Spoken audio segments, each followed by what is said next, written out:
Chapter 11. Gate. I'd have to keep to the shadows on my way home. There would be a lot of parents driving past soon, picking up their crying children from the ball.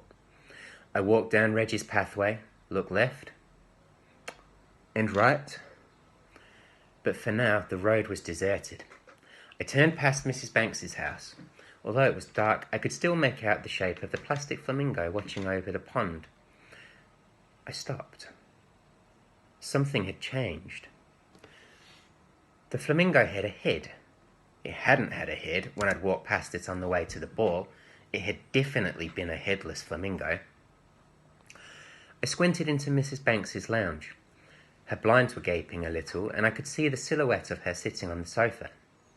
Maybe she'd bought a new flamingo and swapped them around when I'd been at the school ball.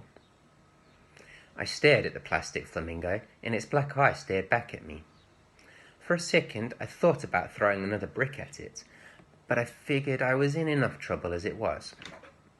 I carried on walking, and every now and then I checked behind me for cars, but the road was deserted. There should be hundreds of them by now, ferrying upset kids home from the ball. Where was everybody? Something didn't feel right. I just wanted to hurry up and get home, so I started to jog. The first thing I planned to do when I got in was to head to the kitchen and give Monster a big hug. That would help me deal with facing Mum and Dad. Monster always made me feel better. I smiled to myself. But when I got to the house, my face dropped. Something was wrong. At the end of our path, we had 2 columns of bricks, and in between them was a black iron gate. The only trouble was we didn't have a gate. We used to have a gate, but I'd broken it about 5 years ago. I liked swinging on it, as it made a funny creaking noise, even though Mum told me not to. Eventually, the hinges buckled and the gate fell off. I walked up to it and pushed it gently with my foot.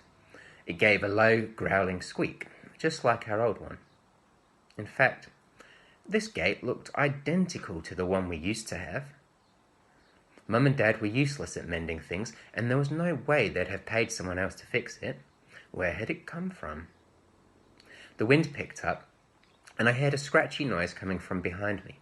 When I turned around, it was just a few leaves scattering along the dark, empty road. I looked at my house. The lights were off, and Mum's car and Dad's van were missing from the driveway. They hadn't said anything about going out. Maybe they were at the school picking up Bex, or looking for me. But then, surely they would have gone straight to Reggie's house if they were worried about where I was. They knew I always went there. What's going on? I whispered. I walked up to the front door and knocked, as I didn't have my key. Nothing. I pressed the doorbell, even though I knew the battery had run out months ago. Pring! I jumped as it let out an urgent ring. My heart pounded at the sound echoed through the house, and then there was silence. They must have just replaced the batteries and forgot to mention it. It wasn't a big deal. I pressed the doorbell again and listened as the pring blasted through the house again. No one came to answer. I stood there for a moment, wondering what to do, and then I remembered we had a key hidden around the back in case any of us were locked out.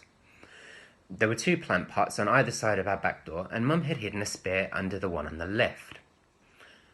But when I got there, the pots had gone. I stared at the space where they used to stand. Where are they? I said out loud. Maybe Dad had moved them. I tried the handle on the back door, but it was locked. I took a couple of steps back. Hold on, I said to myself. Keep it together. There must be a reasonable Whoa!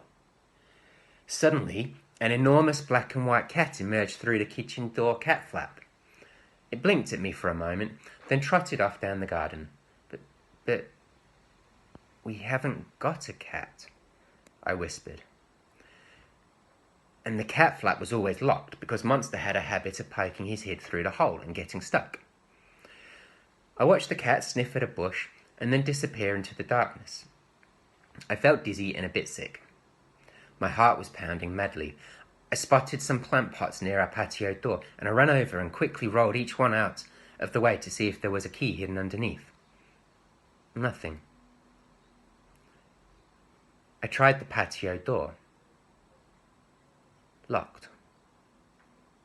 My head was spinning, and my legs began to shake. I knelt down onto the cold paving slabs, trying to work out what was happening. And then I pressed my forehead against the glass of the patio door and looked inside my house.